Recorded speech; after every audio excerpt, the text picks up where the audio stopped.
ধরেন আপনি একদিন রান্নাঘরে রান্না করছেন, কিছুক্ষণ পর আপনার হাজব্যান্ড এসে রান্না বিষয়ে বিভিন্ন উপদেশ দিতে শুরু করলো। আপনি তখন কি করবেন? আপনি যে কাজটি করবেন সেটি হচ্ছে তাকে ধরে নিয়ে টিভির সামনে বসিয়ে দেবেন রিমোটটি হাতে দিয়ে, বলবেন যে তোমার কাজ তুমি করো, আমাকে আমার কাজটি করতে দাও। কিন্তু যদি এই ভদ্রলোক সঞ্জীব কাপুর আপনার রান্নাঘরে চলে আসেন, তখন আপনি কি করবেন? অবশ্যই আপনি তখন তার সমস্ত উপদেশ খুব ভালো মতো শুনবেন। আপনি আপনার পুরো রান্নাঘর তাকে দিয়ে দিবেন এবং তার থেকে অনেক জিনিস শেখার চেষ্টা করবেন।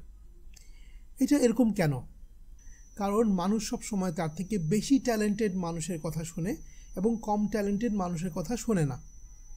রান্নার বিষয়ে সঞ্জীব কাপুর আপনার থেকে অনেক বেশি ট্যালেন্টেড। একই কারণে আমাদের বাচ্চারাও আমাদের কথা শুনতে চায় না, কারণ তারা জানে যে তারা আমাদের থেকে বেশি ট্যালেন্টেড।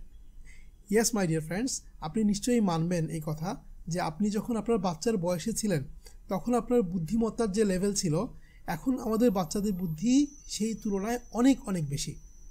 তারা অনেক বেশি ট্যালেন্টেড, কিন্তু তাদের ধৈর্য অনেক কম। আমাদের অনেক বেশি ধৈর্য তাদের তুলনায়। Right my dear friends? কারণ আমাদের ছোটোবেলাটা আমরা অনেক স্ট্রাগলের মধ্যে দিয়ে কাটিয়েছি, যে স্ট্রাগলটা এখনকার বাচ্চারা পাচ্ছে না। সো এখানে একটি জেনারেশন গ্যাপ তৈরি হচ্ছে। প্রতি 40-50 বছর পর জেনারেশন গ্যাপ তৈরি হতো আগে, এখন সেটা 15-20 বছর হয়ে গিয়েছে। অনেক দ্রুত সময় চেঞ্জ হয়ে যাচ্ছে এবং জেনারেশন গ্যাপ কিন্তু বেড়ে যাচ্ছে। এই জেনারেশন গ্যাপটি আমাদের কমিয়ে আনতে হবে। যত আমরা এটি কমাতে পারবো, ততই আমরা আমাদের সন্তানের সাথে ইনভলভ হতে পারবো, মনস্তাত্ত্বিকভাবে তাদের কাছাকাছি আসতে পারবো। এই জেনারেশন গ্যাপটি নিয়েই কিন্তু আমরা আসলে স্ট্রাগল করি।